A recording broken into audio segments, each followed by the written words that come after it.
Esta mañana, tarde ya, he titulado a esta enseñanza un llamado a abrir el corazón.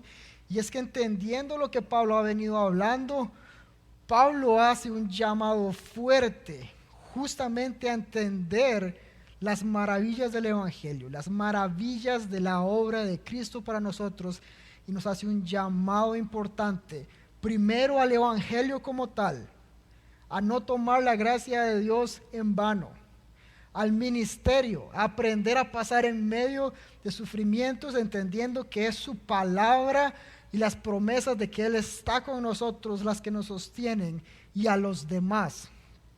Así que, ¿qué les parece si oramos y empezamos de una vez con el texto de hoy? Señor, una vez más te damos gracias porque has sido bueno y porque es tu gracia la que nos permite estar hoy acá estudiando tu palabra. Te pido, Señor, que este día de salvación, que permitas que sea un instrumento en tus manos y que cada palabra que salga de mi boca sea para la edificación de esta tu iglesia. No permitas que sea tropiezo de ninguna manera, y que nuestros corazones estén listos para recibir tu palabra y ponerla en práctica. Oramos en el nombre de Cristo Jesús. Amén. Leemos entonces los primeros 2 versos de 2 Corintios capítulo 6, y leo para ustedes en Nueva Biblia Las Américas. Dice: y como colaboradores con Él, también les exhortamos a no recibir en vano la gracia de Dios.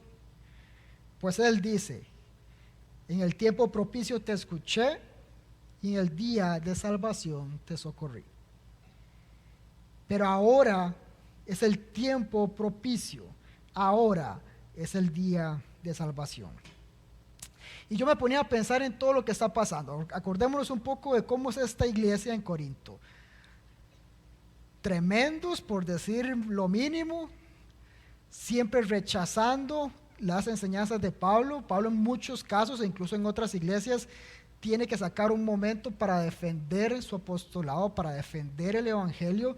Y en este caso lo que les dice es: ya he hablado muchísimo sobre todo lo que significa el Evangelio, no lo tomen en vano.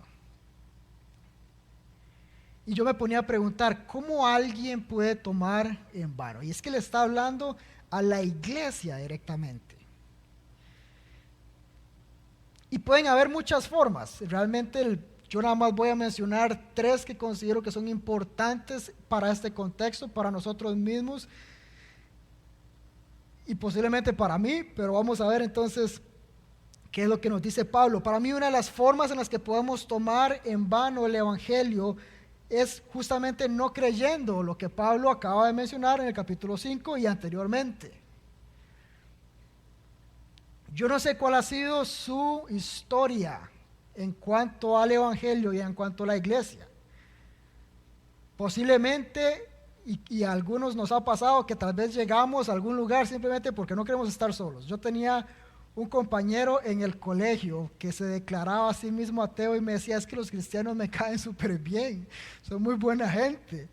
Entonces a él le encantaba asistir a la iglesia, pero nunca tuvo un convencimiento de quién era Cristo. Y esa puede ser la situación de alguno acá. Y gloria a Dios que usted está acá.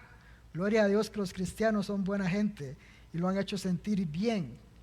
Pero de eso no se trata. Se trata de que Cristo pagó por el precio de nuestro pecado y nos ha dado la oportunidad de ser hijos de Dios. Otra de las formas que yo veo claramente expuestas acá, y es justamente una de las razones por las que Pablo le escribe a los Corintios, es el buscar mérito personal.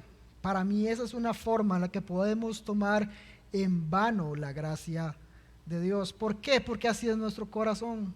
Nos encanta el reconocimiento, nos encanta el mérito, nos encanta ganarnos las cosas, nos gusta decir que hemos logrado, porque me he esforzado, porque he invertido, porque he sido inteligente.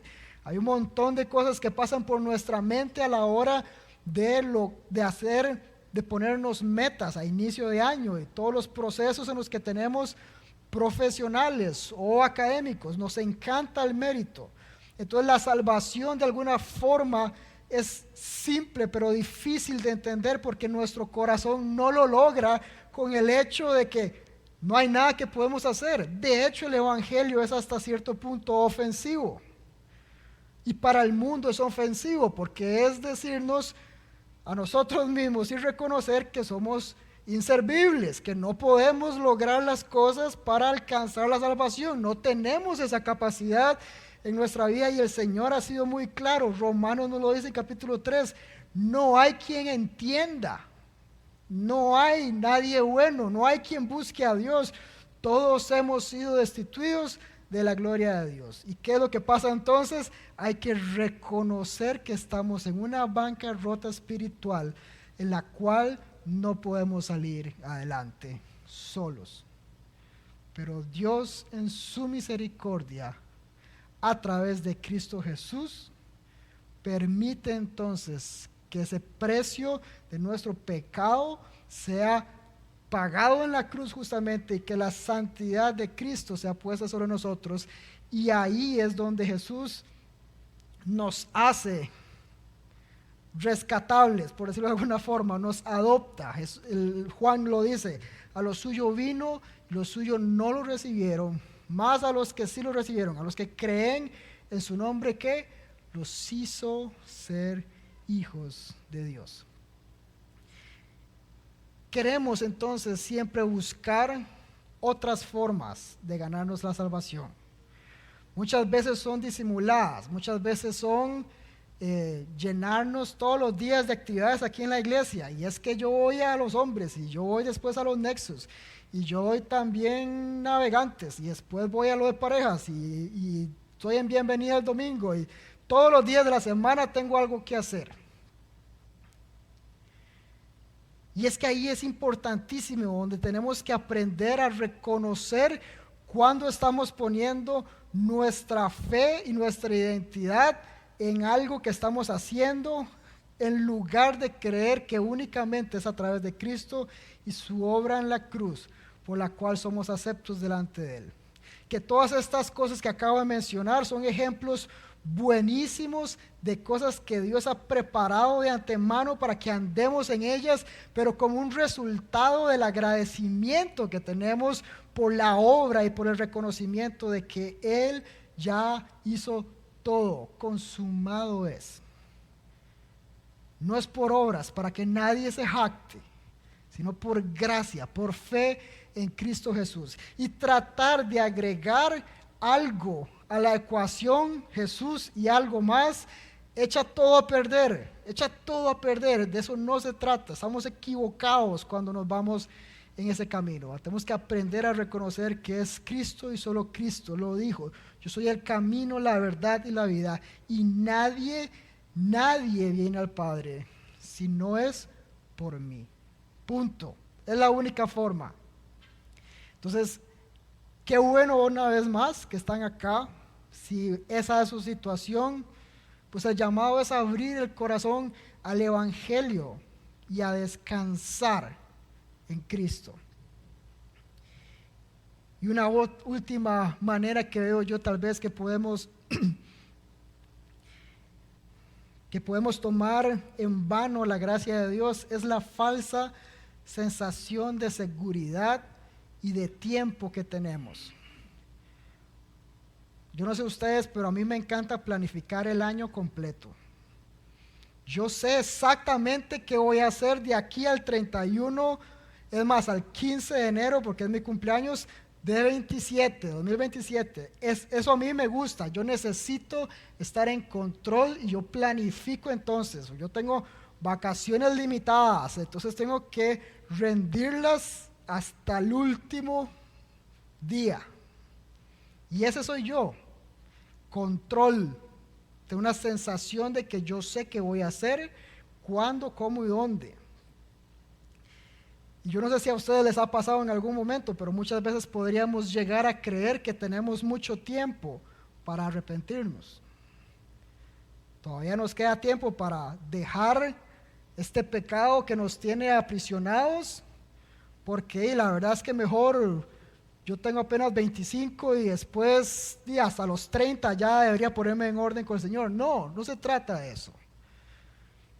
Pablo lo dice aquí muy claramente: hoy es el tiempo propicio y hoy es el día de salvación, porque no tenemos ni idea de qué va a pasar en 5 segundos, ni en 1 hora, y mucho menos mañana. Así que ese es el llamado una vez más. Pablo cita aquí de una forma muy interesante Isaías 49, el versículo 8, cuando dice que en el tiempo propicio te escuché y en el día de salvación te socorrí. Y para mí esto él lo hace muy intencionalmente para que nosotros podamos ver que ese es el cumplimiento de una promesa que él hizo en el verso 6 de Isaías 49.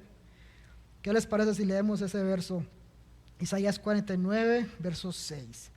Dice él: poca cosa es que tú seas mi siervo para levantar las tribus de Jacob, para restaurar a los que quedaron de Israel. Un poco de contexto: este es uno de las profecías de Isaías que habla sobre este siervo que justamente va a levantar a la casa de Israel. Es parte de las profecías mesiánicas que Israel estaba esperando justamente en tiempos de Jesús, porque Jesús viene a ser el cumplimiento de todo eso que está escrito justamente de él. Pero a mí me llama la atención la forma en la que Dios dice acá: me es poca cosa que vayas a levantar solo a Israel. Porque ese nunca fue el plan. El plan siempre fue lo que viene después. Dice: también te haré luz a las naciones, para que mi salvación alcance hasta los confines de la tierra. Dios mismo ya había prometido desde antes, estos son cientos de años antes de Cristo, que Jesús iba a venir como un siervo que iba a pagar ese precio de nuestros pecados, que iba a vivir esa vida perfecta para que su salvación alcance hasta los confines de la tierra. Y en medio de esto es que Pablo nos dice: hoy es el día de salvación. Así que si usted por alguna razón se encuentra en alguno de estos escenarios en donde no ha creído, o tal vez sabe que debería hacer un cambio y entregar su vida a Cristo, o cree que tiene mucho tiempo, hoy el llamado una vez más es: no se trata de eso. Hoy es el día de salvación. Este es el tiempo propicio. Así que abran sus corazones y espero que el Señor pueda, a través de su Espíritu Santo, convencernos a todos de que Él es la única forma, que Él es el único camino, que Él ya hizo todo para que nosotros podamos ser reconciliados con el Padre. Tenemos esa garantía por medio del Espíritu Santo y que al final vamos a habitar con Él.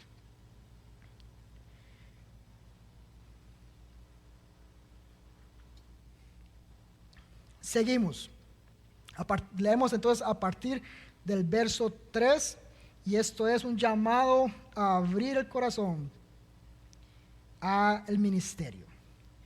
Dice: no dando nosotros en nada motivo de tropiezo para que el ministerio no sea desacreditado, pues en todo nos recomendamos a nosotros mismos como ministros de Dios, en mucha perseverancia, en aflicciones, en privaciones, en angustias, en azotes, en cárceles y en tumultos, en trabajos, en desvelos y en ayunos, en pureza, en conocimiento, con paciencia, con bondad, en el Espíritu Santo, con amor sincero, en la palabra de verdad, en el poder de Dios, por armas de justicia para la derecha y para la izquierda. Ese es un pasaje bien interesante.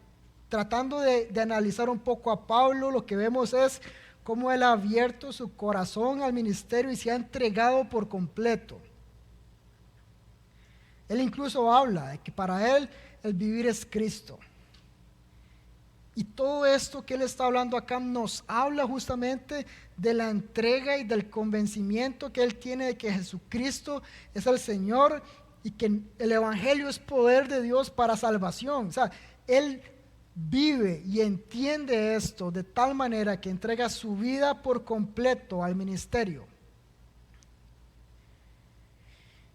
Y adicional, él es consciente de que su vida también es un reflejo de Cristo y por lo tanto vive de una manera que no vaya a ser de tropiezo para los demás. Y es que esto me habla de que nuestra vida acá en la tierra sí importa. Muchas veces creemos y decimos, no, la verdad es que yo ya soy salvo, ya el Señor me salvó, check, yo recibo esa bendición y se acabó y hago lo que me da la gana. Y no se trata de eso. Pablo también nos lo dice en Romanos 6, lo estudiamos hace unos meses. ¿Pecaremos entonces para que sobreabunde la gracia? De ninguna manera. Y él lo dice entonces intencionalmente, nosotros como cristianos, como ministros del Señor, llevando las buenas nuevas del Evangelio a otros, tenemos la responsabilidad de que nuestra vida sea un reflejo de Cristo. ¿Por qué? Porque lo vimos en el 5, somos embajadores del Señor, como si Él rogara por nosotros, a través de nosotros, que se reconcilien con Cristo. Porque hemos sido hechos entonces nación santa, pueblo adquirido por Dios para anunciar las verdades de aquel que nos llamó de las tinieblas a su luz admirable. Es una responsabilidad que tenemos como hijos del Señor, como discípulos de Cristo, que nuestra vida sea un reflejo de Él y que nuestras acciones no impidan que otros entonces conozcan del Señor.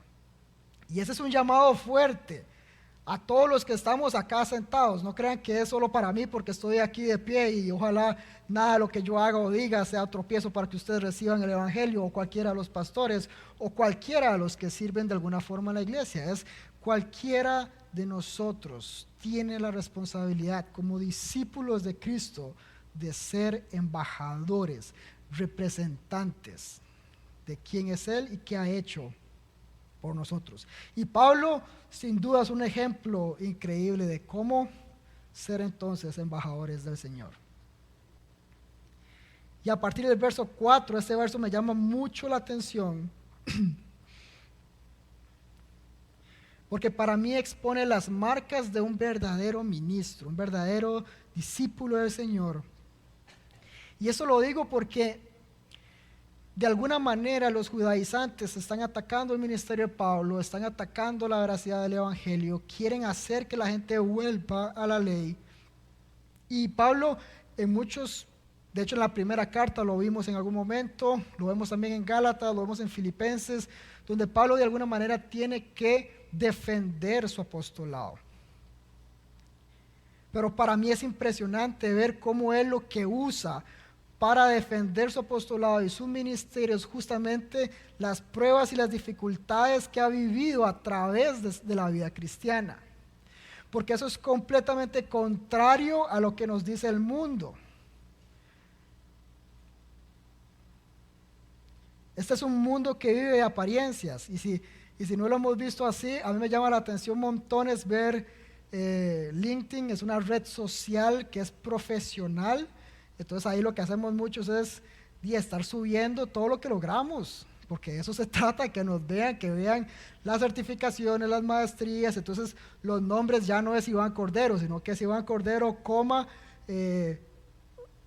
PHARMD y después las otras MBA, y después usted agrega si es certificado en alguna de las tantas cintas, rosada, café, amarilla, negra, en todo lo que son de manejo de proyectos, y si sabe algo de manejo de datos, métalo ahí también, todo, y se vuelven unos nombres. En el trabajo es interesantísimo ver unas firmas que son así, unos nombres larguísimos, y el nombre verdadero es nada más este pedacito.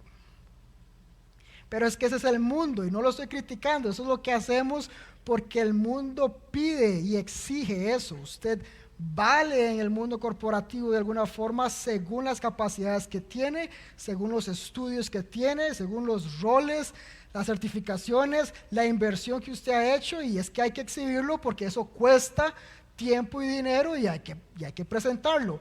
Ese es nuestro mundo, eso es normal.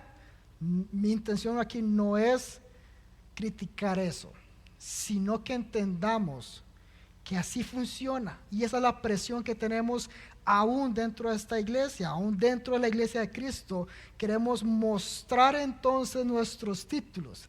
Sin embargo, Pablo, ¿qué fue lo que dijo en algún momento? Judío de judíos, circuncidado a los 7 días, de la tribu de Benjamín, estudiado a los pies de Gamaliel. Él empezó a sacar así el currículum fuerte. O sea, Pablo tenía el currículum para CEO de cualquier empresa. Pero ¿qué dijo después en Filipenses? Todo esto lo tengo como basura a fin de ganar a Cristo. Y eso es lo que nos muestra aquí Pablo también. Nos muestra situaciones en medio del ministerio y cómo él ha sido perseverante y cómo ha sido paciente en medio de todo eso.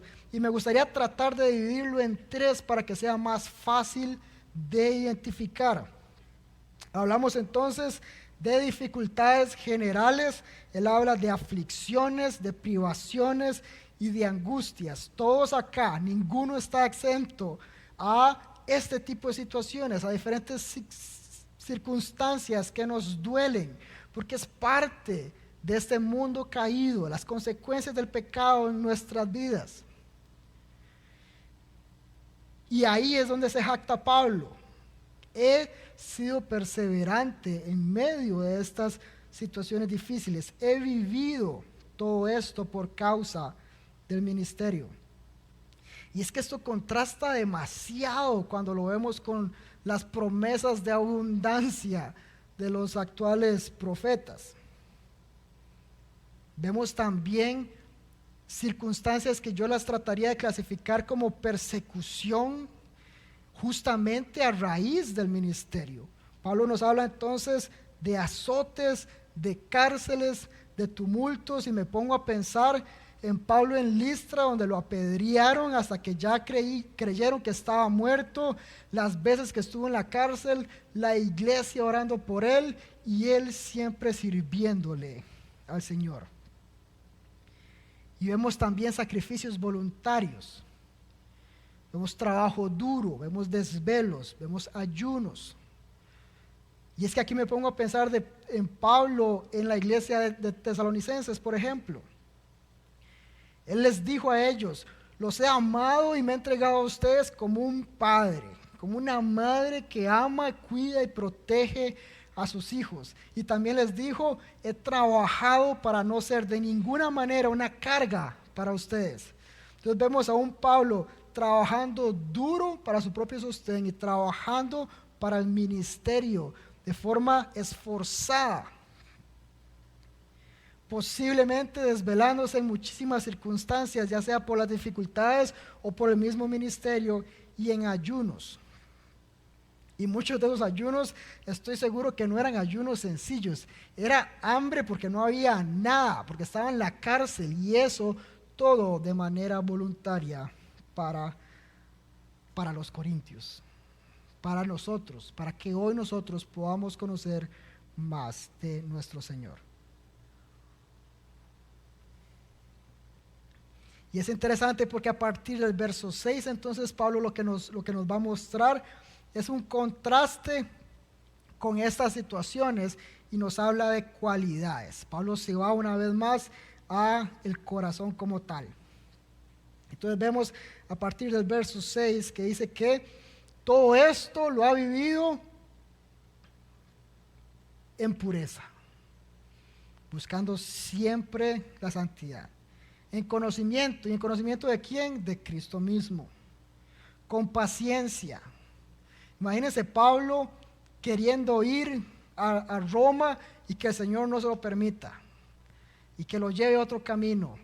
Y esa sensación de control que hablaba al inicio, totalmente se la quitan por completo porque no tiene control de nada. Y yo frustradísimo porque no logré hacer algo mínimo. Y él con paciencia, escuchando nada más al Señor y yendo hacia donde Él lo lleve. En palabra de verdad, el conocimiento de la palabra de Dios es lo que nos permite conocerlo a Él y ser pacientes y permanecer en medio de las situaciones difíciles. en el poder de Dios, porque el mismo poder que levantó a Cristo de los muertos está en nosotros.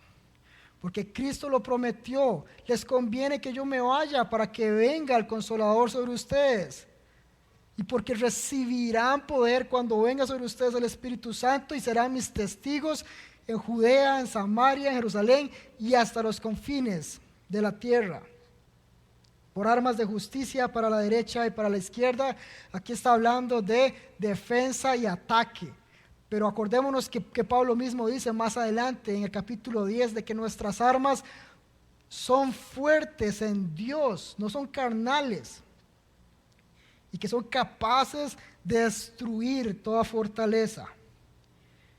De hecho dice el versículo 5 de 2 Corintios 10, destruyendo especulaciones y todo razonamiento altivo que se levanta contra el conocimiento de Dios y poniendo todo pensamiento en cautiverio a la obediencia de Cristo. Y es que de eso se trata, de conocer la palabra de Dios, de conocerlo a Él, de buscarlo a Él, de ser pacientes, de que el fruto del Espíritu Santo salga, sea expuesto en nuestras vidas, y esa paciencia y esa bondad y ese amor es lo que nos permite entonces también entender que muchas de esas dificultades las vivimos voluntariamente por causa de Cristo, sabiendo que Él nos sostiene, que Él forma nuestro carácter, que Él está formando esa esperanza en nosotros, esa fe probada y genuina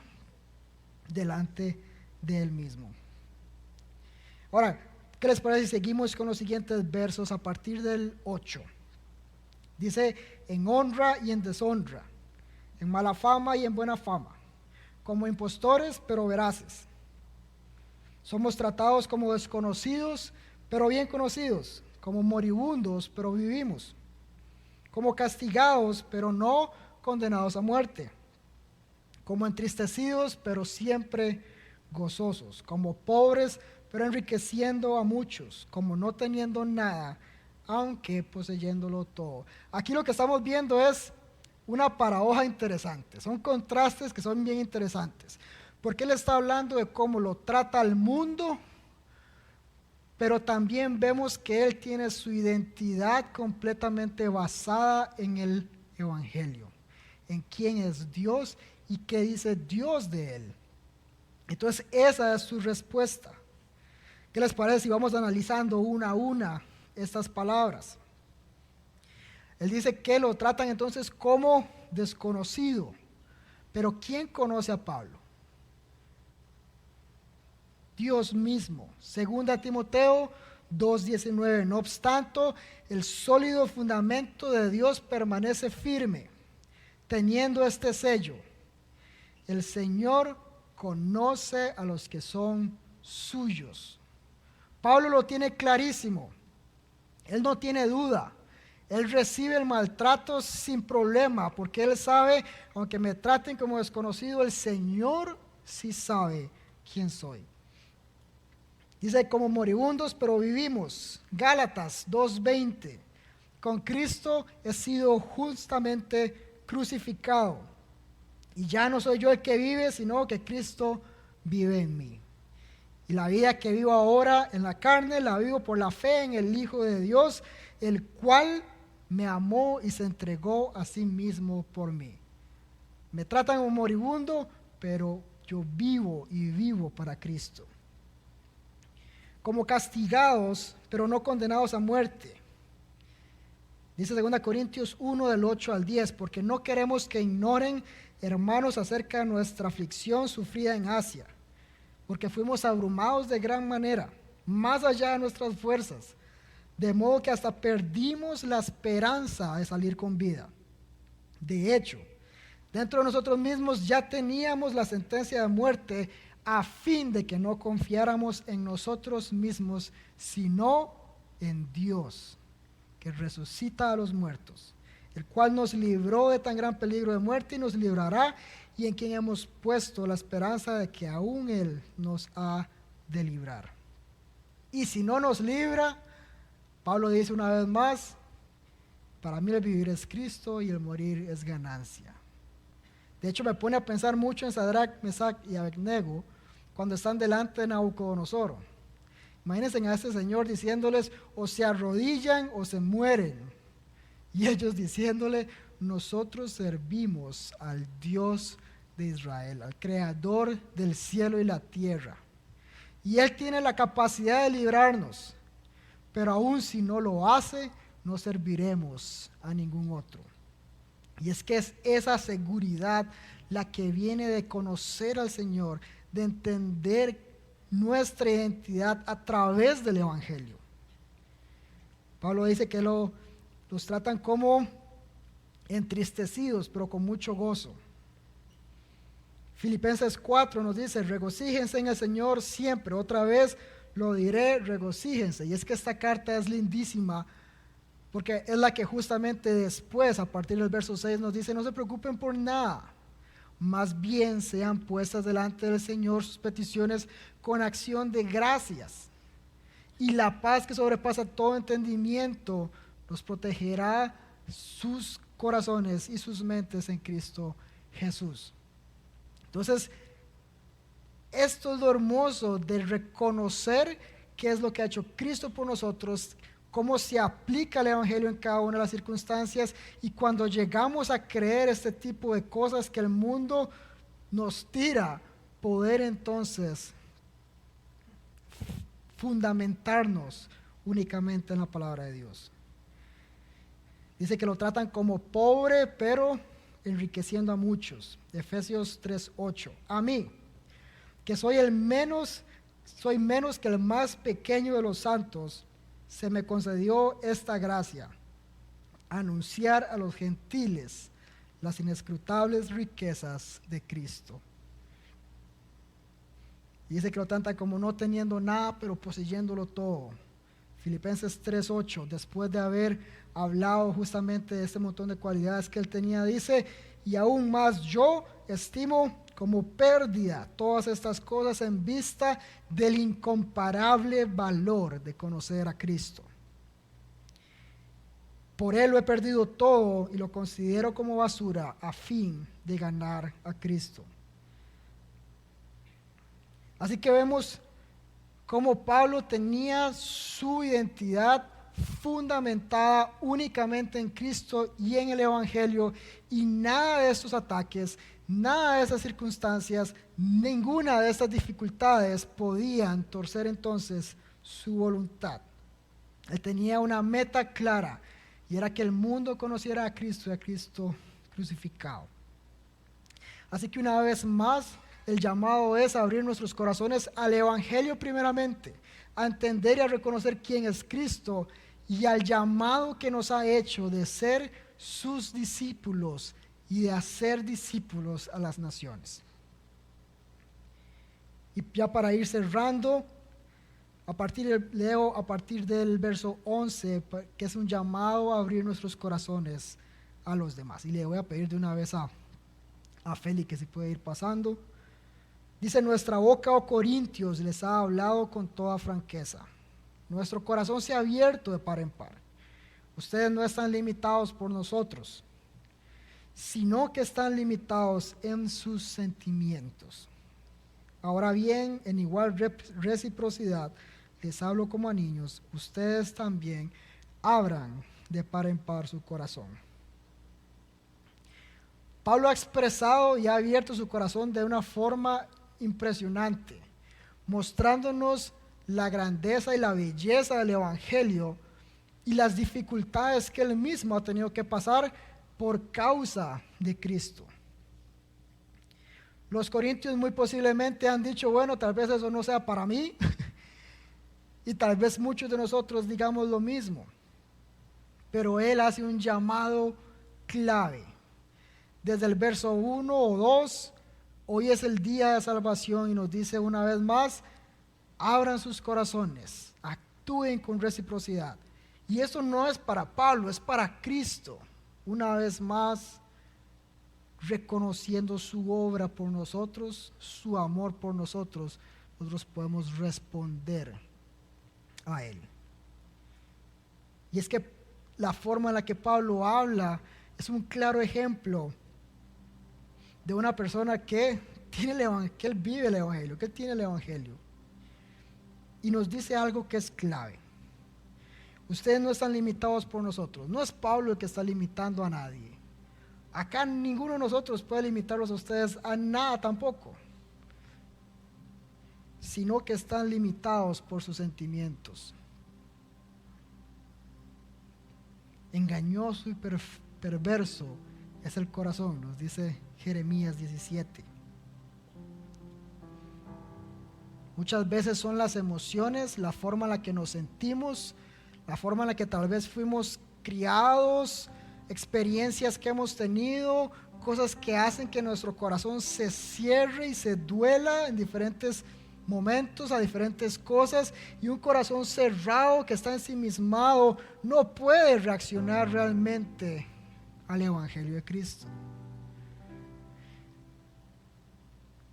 Sin embargo, Dios también nos prometió que Él nos iba a cambiar ese corazón de piedra y nos iba a poner un corazón de carne, que iba a poner su ley en nuestros corazones para que pudiéramos andar en sus caminos y conocerlo a Él.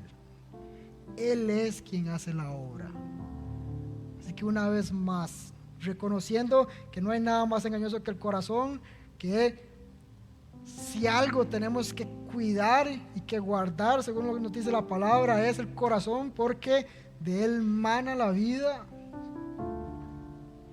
Hoy una vez más el llamado es a abrirlo y reconocer que es solamente a través de Cristo que podemos encontrar redención, que podemos encontrar restauración, porque no hay otra forma en la que nuestro corazón sea lleno que no sea andar en la voluntad y en el propósito para el cual fuimos creados, y fuimos creados para darle la gloria a nuestro Señor.